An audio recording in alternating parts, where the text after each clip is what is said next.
क्या आपने कभी किसी ऐसे मंदिर के बारे में सुना है जिसके ऊपर से आज तक कोई पक्षी नहीं उड़ा? एक ऐसा मंदिर जिसकी ध्वजा हमेशा हवा की विपरीत दिशा में लहराती है।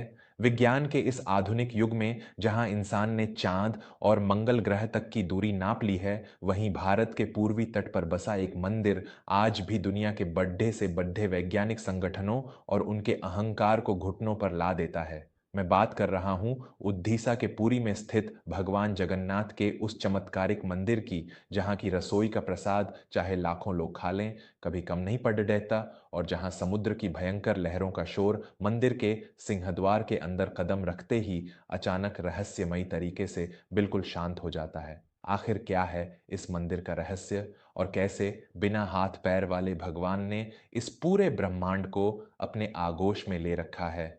नमस्कार दोस्तों, मैं हूं आपका दोस्त विवेक वर्मा, और वर्मा स्टोरीज में आज मैं आपको सनातन धर्म के उस सबसे बड्ढे और अनसुलझे रहस्य की यात्रा पर ले जाने वाला हूं, जो विज्ञान की किताबों और हमारे तर्कों से बहुत परे है।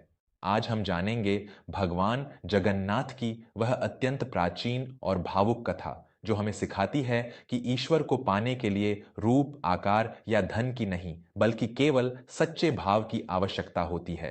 अपने हृदय को भक्ति से भर लीजिए, आंखें बंद कीजिए और मेरे साथ इस अद्भुत यात्रा में चलिए। यह कथा शुरू होती है अत्यंत प्राचीन काल से। मालवा प्रदेश के अवंती नगर में एक अत्यंत प्रतापी, ज्ञानी और धर्मपरायण राजा राज करते थे, जिनका नाम था इंद्रद्युम्न। राजा इंद्रद्युम्न के पास अपार धन संपदा और विशाल साम्राज्य था, लेकिन उनके हृदय में केवल एक ही प्यास थी, साक्षात भगवान विष्णु के सबसे सुंदर और वास्तविक रूप के दर्शन करने की प्यास।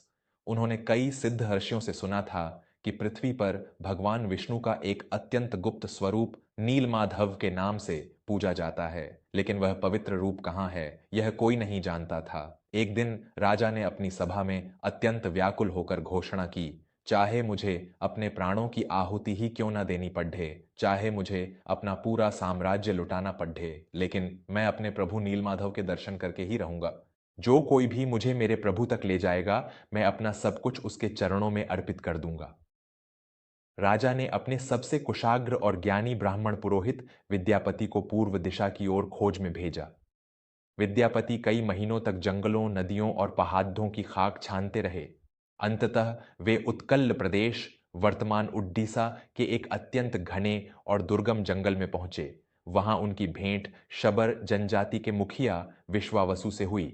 विद्यापति को अपनी बुद्धिमत्ता से यह आभास हो गया था कि विश्वावसु ही वह व्यक्ति हैं जो भगवान नीलमाधव की गुप्त रूप से पूजा करते हैं, क्योंकि उनके शरीर से हमेशा चंदन और दिव्य पुष्पों की सुगंध आती थी। विद्यापति ने विश्वावसु का विश्वास जीतने के लिए उनके कबीले में रहना शुरू किया और उनकी पुत्री ललिता से विवाह कर लिया।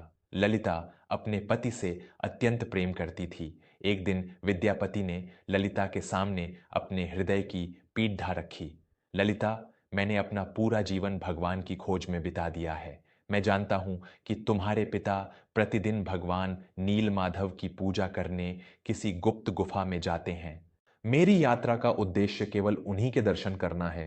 कृपया मुझे केवल एक बार मेरे प्रभु के दर्शन करा दो, अन्यथा मैं तडडेप कर अपने प्राण त्याग दूंगा। ललिता अपने पति की इस पीड़ा को देख न सकी। उसने अपने पिता विश्वावसु से बहुत मिन्नतें की। विश्वावसु अत्यंत सीधे और सच्चे भक्त थे। वे तैयार हो गए, लेकिन उन्होंने एक कठोर शर्त रखी। मैं तुम्हें वहां ले जाऊंगा विद्यापति, लेकिन पूरे रास्ते तुम्हारी आंखों पर काली पट्टी बंधी रहेगी। मेरे प्रभु का वह स्थान सदैव गुप्त है और गुप्त ही रहना चाहिए। विद्यापति मान गए, लेकिन विद्यापति चतुर थे। उन्होंने अपनी धोती के पल्लू में सरसों के दाने बांध लिए। रास्ते भर विश्वावसु उन्हें अपनी आंखों पर पट्टी बांधकर पहाड़ों और झादियों के बीच से ले जाते रहे, और विद्यापति चुपचाप वे सरसों के दाने जमीन पर गिराते रहे। गुफा में पहुंचकर जब विद्यापति की आंखों से पट्टी हटी, तो सामने नीलमणि, चमकदार नीले पत्थर से बनी भगवान विष्णु की अत्यंत मनमोहक और दिव्य मूर्ति विराजमान थी। विद्यापति की आंखों से अश्रु बह निकले। उनका जीवन धन्य हो गया था। विद्यापति तुरंत वापस अवंती नगर गए और राजा इंद्रद्युम्न को यह शुभ समाचार दिया। राजा की खुशी का कोई ठिकाना न रहा। वे अपनी पूरी विशाल सेना, घोड़ों और लाव लश्कर के साथ नीलमाधव के दर्शन के लिए उत्कल प्रदेश की ओर निकल पड़े। बारिश का मौसम आ चुका था और विद्यापति द्वारा गिराए गए सरसों के दानों से पीले फूल खिल चुके थे, जिससे जंगल का रास्ता खोजना आसान हो गया। लेकिन जब राजा पूरे अहंकार और अपनी सेना के घमंड के साथ उस गुप्त गुफा में पहुंचे तो उनके पैरों तले से जमीन खिसक गई। वहां कोई मूर्ति नहीं थी। पूरी गुफा सुनसान थी। भगवान नीलमाधव अंतर्ध्यान हो चुके थे और वह स्थान रेत से ढक चुका था। राजा इंद्रद्युम्न फूट फूट कर रोने लगे। हे दीनानाथ, हे प्रभु, क्या मेरी भक्ति में कोई खोट था? क्या मेरे इस राजसी अहंकार और सेना के घमंड ने आपको मुझसे दूर कर दिया? यदि आप मुझे दर्शन नहीं देंगे तो मैं इसी समुद्र के किनारे अनशन करके अपने प्राण त्याग दूंगा। मैं खाली हाथ वापस नहीं जाऊंगा। राजा ने कई दिनों तक अन्न जल त्याग कर कुशा के आसन पर कठोर तपस्या की। उनका अहंकार आंसुओं में बह चुका था। तब एक रात उन्हें स्वप्न में भगवान विष्णु की मधुर आकाशवाणी सुनाई दी। हे इंद्रद्युम्न, शोक मत करो। मैं अब उस पाषाण पत्थर के रूप में इस पृथ्वी पर निवास नहीं करूंगा। कलयुग का आगमन हो रहा है। तुम कल सुबह समुद्र के तट पर जाना। वहां तुम्हें लहरों में तैरता हुआ एक विशाल और अत्यंत सुगंधित लकड़ी का लट्ठा मिलेगा, जिसे दारू ब्रह्म कहा जाता है। उसी लकड़ी से तुम मेरी नई मूर्ति का निर्माण करवाना। अगली सुबह राजा अपने सैनिकों के साथ समुद्र तट पर पहुंचे। वहां सचमुच एक अत्यंत विशाल, सुगंधित और शंख चक्र के चिन्हों वाली लकड़ी तैर रही थी। राजा ने अपने हजारों शक्तिशाली सैनिकों और हाथियों को उसे पानी से बाहर निकालने का आदेश दिया, लेकिन वह लकड़ी अपनी जगह से 1 इंच भी नहीं हिली। राजा फिर निराश हो गए। तभी उन्हें ज्ञान हुआ कि इस पवित्र लकड़ी को अहंकार से नहीं बल्कि प्रेम और एकता से उठाया जा सकता है। राजा ने शबर जाति के मुखिया विश्वावसु और ब्राह्मण विद्यापति को बुलाया। जब एक आदिवासी और एक ब्राह्मण ने एक साथ मिलकर उस लकड़ी को प्रणाम करके छुआ तो वह फूल की तरह हल्की हो गई और आसानी से पानी से बाहर आ गई। अब सबसे बड़ी समस्या यह थी कि उस अत्यंत कठोर और दिव्य लकड़ी से मूर्ति कौन बनाएगा। बड्ढे बड्ढे मूर्तिकारों के औजार उस लकड़ी पर लगते ही टूट जाते थे। राजा चिंतित थे। तब एक अत्यंत वृद्ध बरहई राजा के पास आया। उस बरहई के चेहरे पर एक अलौकिक तेज था। शास्त्रों के अनुसार वह साक्षात भगवान विश्वकर्मा थे, जो एक साधारण मानव का रूप धारण करके आए थे। महाराज, मैं इन मूर्तियों का निर्माण करूंगा, लेकिन मेरी एक अत्यंत कठोर शर्त है। मैं एक बंद कमरे में 21 दिनों तक अकेले यह कार्य करूंगा। इन 21 दिनों तक न तो कोई इस कमरे का द्वार खोलेगा और न ही कोई मुझे देखने का प्रयास करेगा। यदि द्वार समय से पहले खुल गया तो मैं अपना कार्य अधूरा छोड़कर हमेशा के लिए चला जाऊंगा।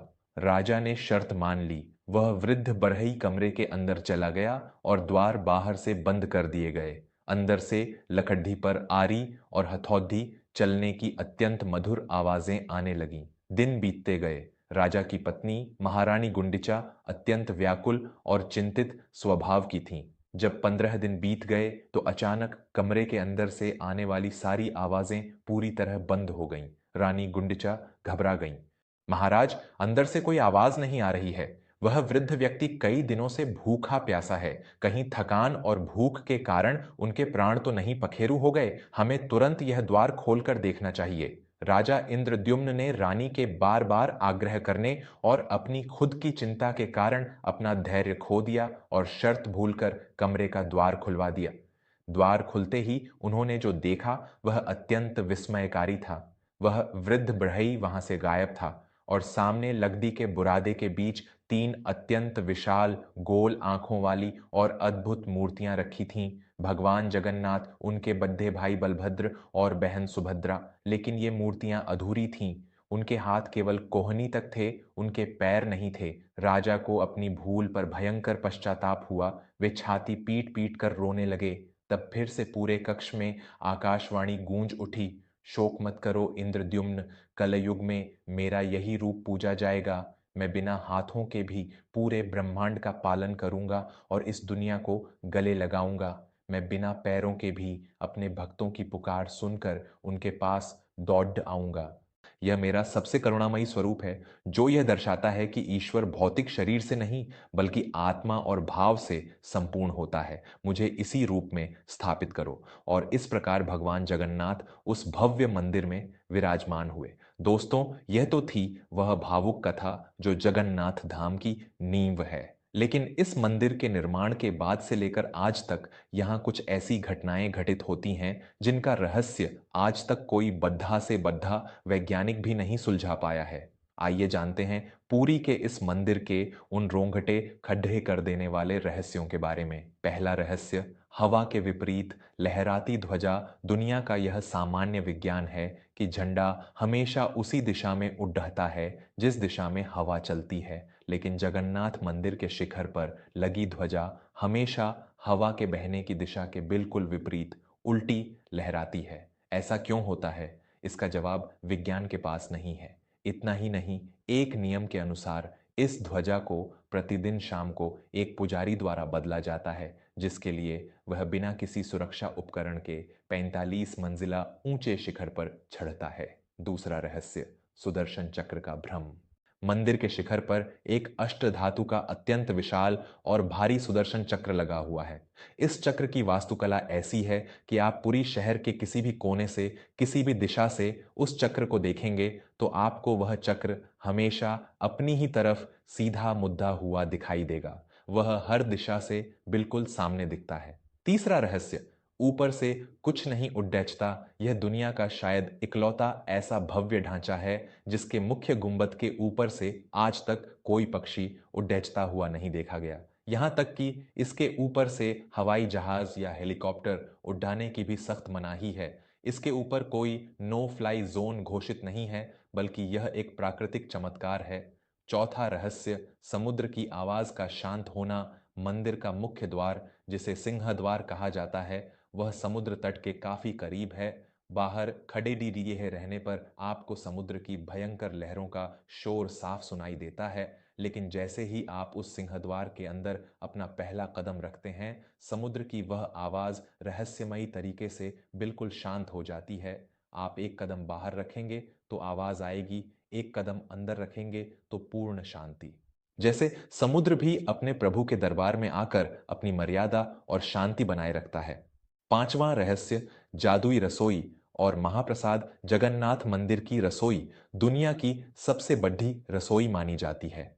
यहाँ प्रसाद पकाने के लिए मिट्टी के 7 बर्तनों को एक के ऊपर एक रखा जाता है और उन्हें लकड़ी की आग पर पकाया जाता है। लेकिन चमत्कार यह है कि सबसे पहले सबसे ऊपर रखे बर्तन का प्रसाद पकता है और सबसे आखिर में सबसे नीचे वाले, जो आग के बिल्कुल करीब है, बर्तन का। और चाहे मंदिर में 10,000 श्रद्धालु आए या 10 लाख, यह महाप्रसाद कभी एक दाना भी कम नहीं पड़ने डेसता। और जैसे ही मंदिर के द्वार बंद होने का समय आता है, यह प्रसाद अपने आप पूर्ण रूप से समाप्त हो जाता है। कभी एक दाना व्यर्थ नहीं जाता। छठा और सबसे बड़ा रहस्य, नवकलेवर और ब्रह्म पदार्थ। हर 12 से 19 साल के बीच भगवान जगन्नाथ, बलभद्र और सुभद्रा जी की मूर्तियां बदली जाती हैं। नई पवित्र लकड़ी दारू से नई मूर्तियां बनती हैं। इसे नवकलेवर कहा जाता है। लेकिन जब पुरानी मूर्तियों से नई मूर्तियों में प्राण स्थानांतरित किए जाते हैं तो पूरी शहर की बिजली काट दी जाती है। पूरा शहर घोर अंधकार में डूब जाता है। मंदिर के बाहर भारी संख्या में सशस्त्र सुरक्षा बल तैनात कर दिए जाते हैं। जो मुख्य वयोवृद्ध पुजारी यह कार्य करते हैं, उनकी आंखों पर भी अत्यंत मोटी पट्टियां बांध दी जाती हैं और उनके हाथों पर मोटे कपड़े लपेट दिए जाते हैं। पुजारी पुरानी मूर्ति के सीने से एक अत्यंत रहस्यमयी वस्तु निकालते हैं, जिसे ब्रह्म पदार्थ कहा जाता है, और उसे नई मूर्ति के भीतर स्थापित करते हैं। जो भी पुजारी यह कार्य करते हैं, उनका अनुभव रोंगटे खड्डे कर देने वाला होता है। उनका कहना है कि वह ब्रह्म पदार्थ कोई निर्जीव वस्तु नहीं है। जब वे उसे हाथों में लेते हैं तो ऐसा लगता है जैसे कोई जीवित खरगोश उनके हाथों में उछल रहा हो। आज तक किसी ने उस ब्रह्म पदार्थ को देखा नहीं है। कुछ मान्यताओं के अनुसार वह साक्षात भगवान श्री कृष्ण का वह जीवित और धधकता हुआ हृदय है जो उनके अंतिम संस्कार के समय भी अग्नि में नहीं जला था और आज भी जगन्नाथ जी की मूर्ति के भीतर धधकता है। दोस्तों, भगवान जगन्नाथ की यह कथा और इस मंदिर के ये रहस्य हमें यह सोचने पर मजबूर कर देते हैं कि हमारा इंसानी ज्ञान आज भी कितना सीमित है। यह मंदिर केवल ईंट और पत्थरों का ढांचा नहीं है, यह साक्षात उस परमपिता का धड़धकता हुआ हृदय है जो बिना हाथ पैरों के भी हमें अपने सीने से लगाए हुए है। जो इंसान यह समझ लेता है कि ईश्वर किसी भौतिक वस्तु में नहीं बल्कि हमारे समर्पण में बसता है, उसके लिए यह पूरी दुनिया ही जगन्नाथपुरी बन जाती है। आपको आज की यह अत्यंत गहरी, रहस्यमयी और सत्य पर आधारित कथा कैसी लगी? क्या आपने भी कभी इस मंदिर के इन चमत्कारों को अपनी आंखों से देखा है या उस असीम शांति को महसूस किया है? अपने विचार और अपने अनुभव कमेंट्स में ज़रूर साझा करें और जय जगन्नाथ लिखना न भूलें। मैं हूं आपका अपना दोस्त विवेक वर्मा। सनातन धर्म के अनसुलझे रहस्यों और इंसानियत को जगाने वाली ऐसी ही पारिवारिक और सत्य कथाओं के लिए वर्मा स्टोरीज के साथ हमेशा जुड़े रहें। अपने परिवार का ख्याल रखें, बड्ढों का सम्मान करें और ईश्वर पर अटूट विश्वास रखें। जय जगन्नाथ। हर हर महादेव।